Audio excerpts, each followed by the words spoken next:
राज्यसभा चुनाव से ठीक पहले मध्य प्रदेश की सियासत में बड़ा भूचाल आ गया है, जहां एक ओर विधानसभा परिसर में हाई वोल्टेज ड्रामा देखने को मिला, वहीं दूसरी ओर कांग्रेस को उस वक्त बड़ा झटका लगा जब उसके उम्मीदवार मीनाक्षी नटराजन का नामांकन रिटर्निंग ऑफिसर ने निरस्त कर दिया।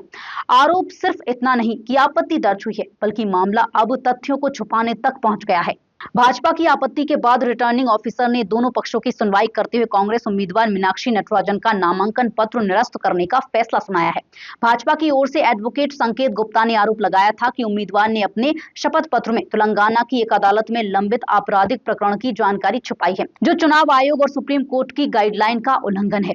मामले की सुनवाई के दौरान विधानसभा परिसर में जमकर राजनीतिक तनाव देखने को मिला। कांग्रेस और भाजपा दोनों दलों के वरिष्ठ नेता रिटर्निंग ऑफिसर के कक्ष के बाहर मौजूद रहे, जहां दोनों पक्षों के बीच तीखी बहस भी हुई।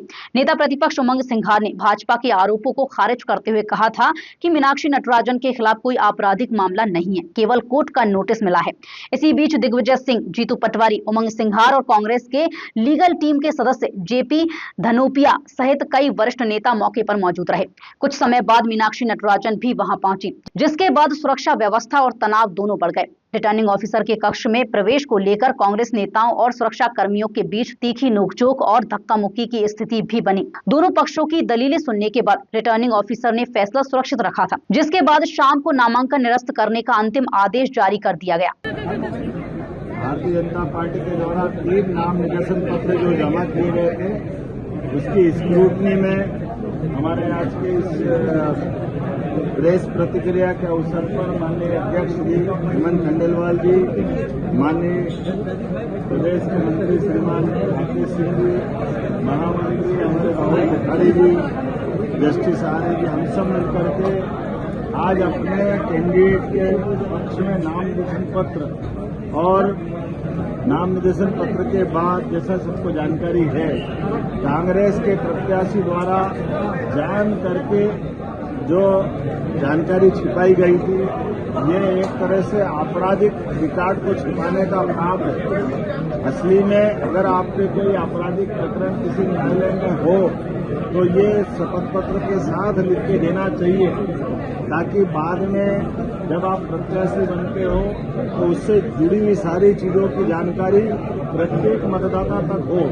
लेकिन दुर्भाग्य के साथ कहना पड़ेगा, कांग्रेस के लोगों ने षड्यंत्र पूर्वक अपने प्रत्याशी का नाम निर्देशन पत्र में शपथ पत्र के साथ, जबकि वो प्रकरण उनके संज्ञान में भी था और प्रकरण के उस होने की जानकारी आज जब चुनाव अधिकारी ने बहस में उनके सामने रखी तब भी उन्हें एक्सेप्ट किया। तो ये इसका मतलब है कि जान करके आपने निर्वाचन अधिकारी को भ्रम में रखा था और इसी आधार पर ये जो फैसला हुआ है, मैं समूची निर्वाचन प्रक्रिया के खास करके स्क्रूटनी की इस प्रक्रिया का स्वागत करता हूं और निर्वाचन अधिकारी ने जो निर्णय दिया वो सर्वविदित है, घोषित है।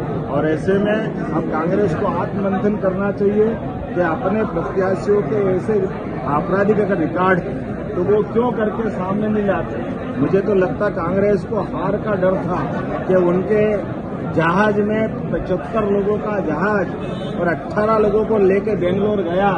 इसका मतलब है कि उनके साथ उनके चुने हुए विधायक नहीं थे, तो जान करके उन्होंने एक षड्यंत्र किया। यह षड्यंत्र उसी प्रकार का है जैसे पूर्ववर्ती लोकसभा के कार्यकाल में भी चुनाव के समय उनका इंदौर का प्रत्याशी मैदान छोड़ गया था। तो जान करते हार से बचने के जो हथकंडे कांग्रेस अपना रही है, मुझे लगता है कांग्रेस को आत्मविश्लेषण करना चाहिए। अपने इस प्रकार के व्यवहार के लिए जनता से, मध्य प्रदेश की जनता से माफी मांगना चाहिए और जो चुनाव अधिकारी ने दूध का दूध पानी का पानी किया, मैं मान के चलता हूँ हमारे साथ अध्यक्ष जी भी है और हम पूरी भारतीय जनता पार्टी के नाते से बोलना चाहेंगे। इसी कारण से हम सब मध्य प्रदेश के लोगों के लिए आज का ये चुनाव, क्योंकि ये दूषित प्रक्रिया हो जाती अगर जान करते आपराधिक रिकॉर्ड को छिपा करके ये चुनाव प्रक्रिया में बढ़ते तो समूचा चुनाव ये खतरे में पड़ता। मैं मान के चलता हूँ चुनाव अधिकारी ने बुद्धिमत्ता पूर्वक सामने वाले के पक्ष को भी सुनकर के जो निर्णय किया और हमारे वकीलों ने भी जो जिरह की, हमारे प्रत्याशी महेश केवट जी ने आपत्ति ली और हमारे सारे जो हमारे पक्ष के वकील और हमारे पक्ष के सारे लोगों ने अपनी बात कही, ये लोकतंत्र में यही तरीका होता है और इसलिए इस लिए गए निर्णय का हम सब स्वागत करें। नामांकन निरस्त होने के फैसले ने मध्य प्रदेश की राजनीति में हलचल तेज कर दी है। कांग्रेस इसे राजनीतिक साजिश बता रही है, जबकि भाजपा इसे नियमों के पालन की कार्रवाई कह रही है। अब नजरें इस बात पर हैं कि आगे यह सियासी टकराव किस दिशा में जाता है।